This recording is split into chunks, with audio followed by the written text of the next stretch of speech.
All kinds of prayer. Here's a tough prayer.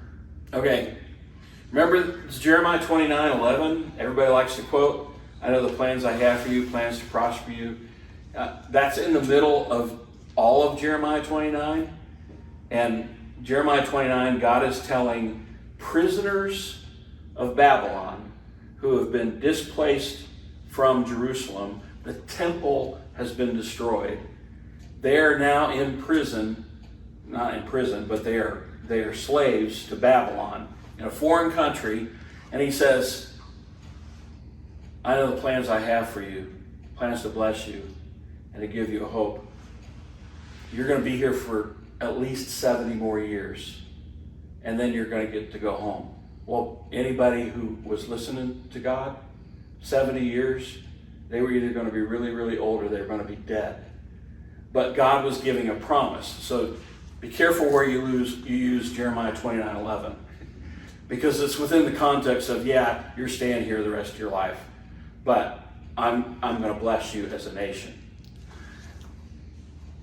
And this is what God asks these slaves in Babylon who had just destroyed the temple in Jerusalem. Seek the welfare of the city where I have sent you into exile and pray to the Lord on its behalf. For in its welfare you will find your welfare. Occasionally God asks us to pray for our enemies, even when they're holding us captive. That's hard.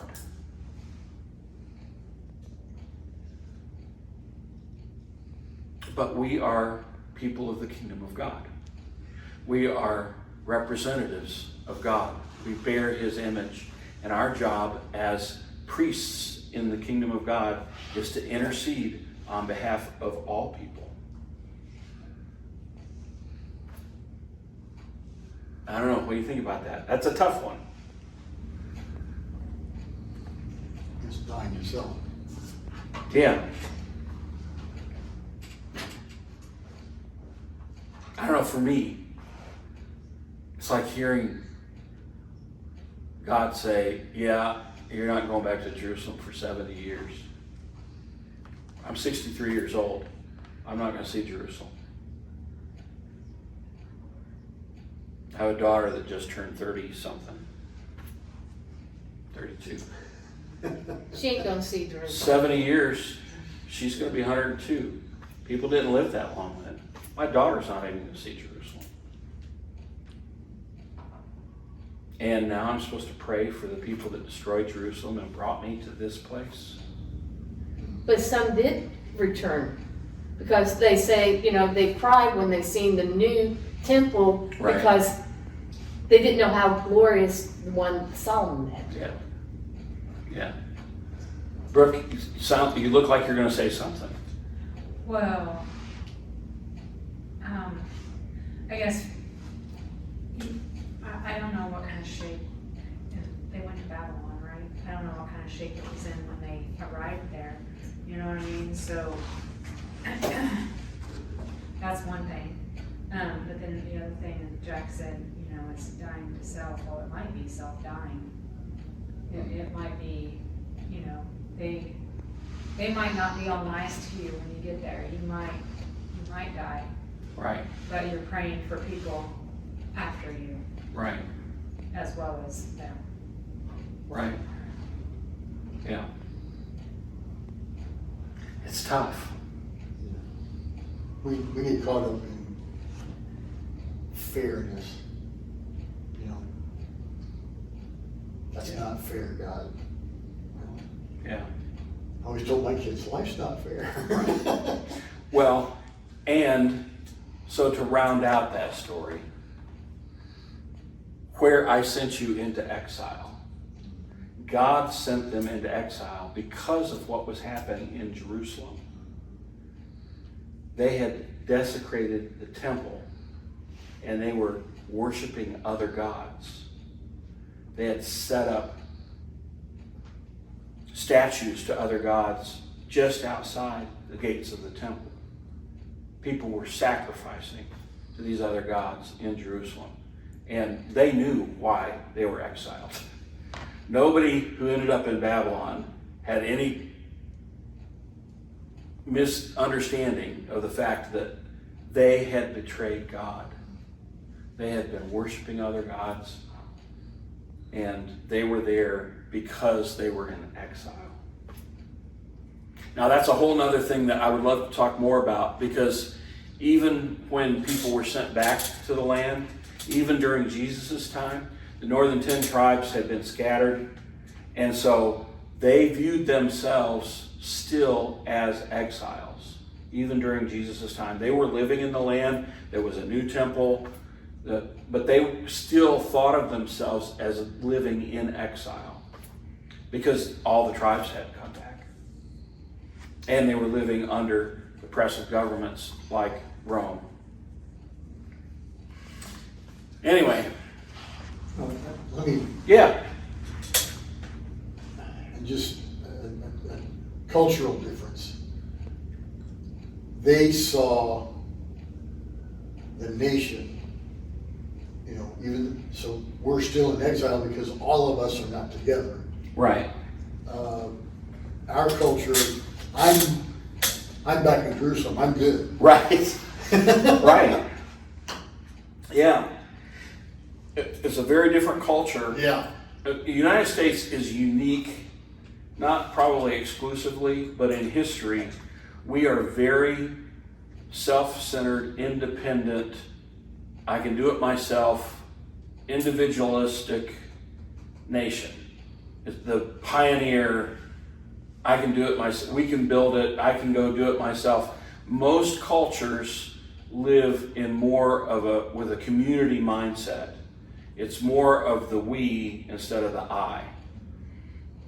And a lot of the West, but specifically the United States, we just live, our cultural mindset is very different from what it has been historically. It's always been about my group, my extended family, my nation, even the prayer, Our Father. That comes right out of a culture that sees itself as a community and not as a group of individuals who are living in the same place. Yeah.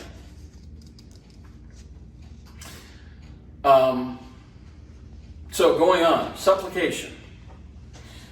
And this is kind of a cool verse too. Jesus is talking to his disciples, Matthew 9, 37, 38.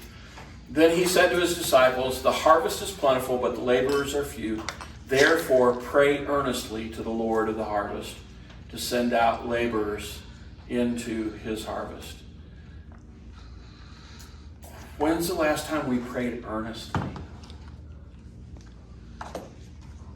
When have we prayed earnestly for anything?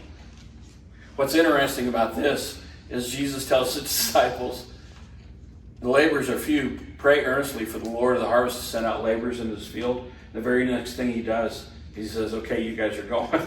You're the answer to your own prayer. You're going into the field. This verse hit me several years ago while I was still serving at South Memorial. And we were doing a lot of interchurch type stuff, but it was just a handful of churches that were working together, unity type stuff. And it just struck me one day, the harvest is plentiful, but the laborers are few. And I got to thinking, there's 125 churches, roughly, in Henry County. There's 18,000 people in Henry County. Even if we all worked hard and busted the doors wide open, there's not enough people to reach every single person in Henry County. If every church worked together, the harvest is plentiful.